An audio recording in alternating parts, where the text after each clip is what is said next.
Good evening. My name is Simon Benkirth, and tonight I'm going to discuss two of the world's largest defense contracting companies and the equipment they make, specifically radio equipment. Since as a service member in the United States Army, I've spent a lot of time. I work with radios, so I spent a lot of time working with this equipment, and I want to bring in a deeper, closer look into what these equipment are about and how they're used.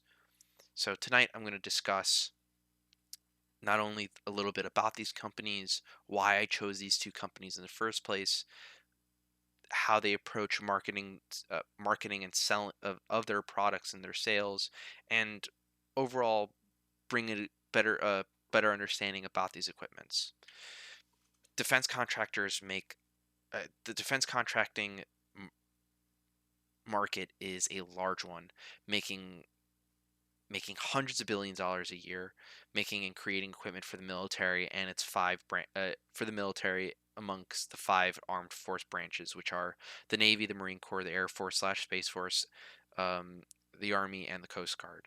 With the spending budget of $740 billion this year alone, it's an extremely cutthroat market with contractors working night and day to compete with amongst one another, creating better and better equipment for the military to use so they can hold on to these contracts with companies who have had contracts with the government for years losing it because they went with someone who's a little bit cheaper, or they made a product that was more preferred. First company I want to discuss is L3 Harris. L3 Harris is a merged company between L3 Technologies and Harris Corporation. Both these companies have been in the defense contracting game for a long time, with L3 Harris starting up in 1997, collecting and merging companies from leftover from Lockheed Martin, and Harris Corporation being founded in 1895 and working with the government a lot in terms of making radio equipment. I mean, they've been making radio equipment since Vietnam. They have they have a very good track history for them going in terms of making and creating military equipment. And again, it's not only just that. They go from anywhere from making aviation systems, night vision, weapon optics. They make a wide range of different things, which makes them the sixth largest defense contractor in the world. Thales, on the other hand, Thales is a French company with which is relatively new in terms of just experience they have. They've been around since having been founded in the year 2000. They've sprung up and as of 2019 are the eighth largest contracting defense contractor in the world. And again, that's not to say that just because they've only been around for 20 years does not mean that they lack experience. They work they've done a lot of contracting for the Australian military. They do a lot of contracting in the UK, and they make a lot of interesting equipment from anywhere from unmanned aerial vehicles such as UAVs, radio equipment, to to armored vehicles, and they tackle a lot of more ground, uh, more army or ground force equipment than L3 Harris. That being said, so I wanted to show a little bit, two photos of how L3 market their equipment.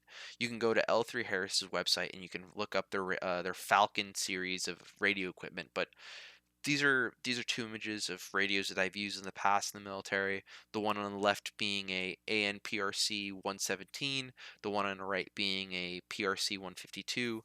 Those are just the way the military names these things, but to say the least, the one on the left is designed more to be put in a backpack and used for long distance communication. We're talking in a no trees, perfect open field. We're talking about almost 32 miles of line of sight, which is a lot of distance covered to have good, clear communication.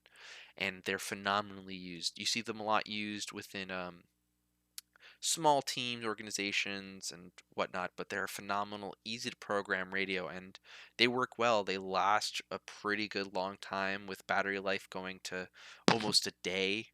On the right, you have the PRC 152. It's a much smaller radio, but it's the capabilities are almost endless. It is extremely programmable, very user friendly, easy to use, and does a wide array of different style of frequencies and radio options that can be used for anywhere. They're heavily used in special operations and both can be used in a wide array of different terrain, which is how they market these items. That's why you see in the background more urban desert environment, and showing that these can withstand the highest of temperatures but can also be used for some of the coldest areas in the world.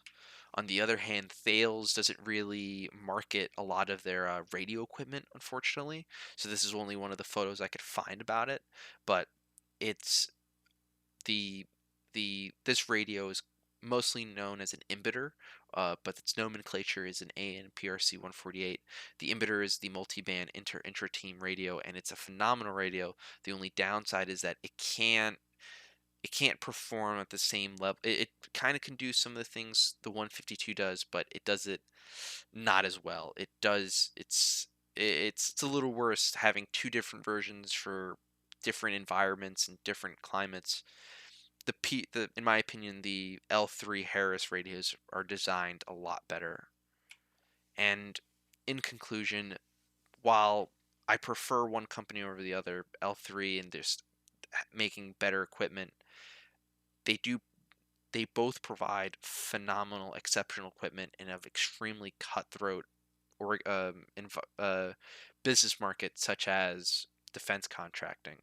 And I hope that tonight I was able to provide a glimpse behind the curtains on where these governments spend their money and these equipments and how they're used and why they're used.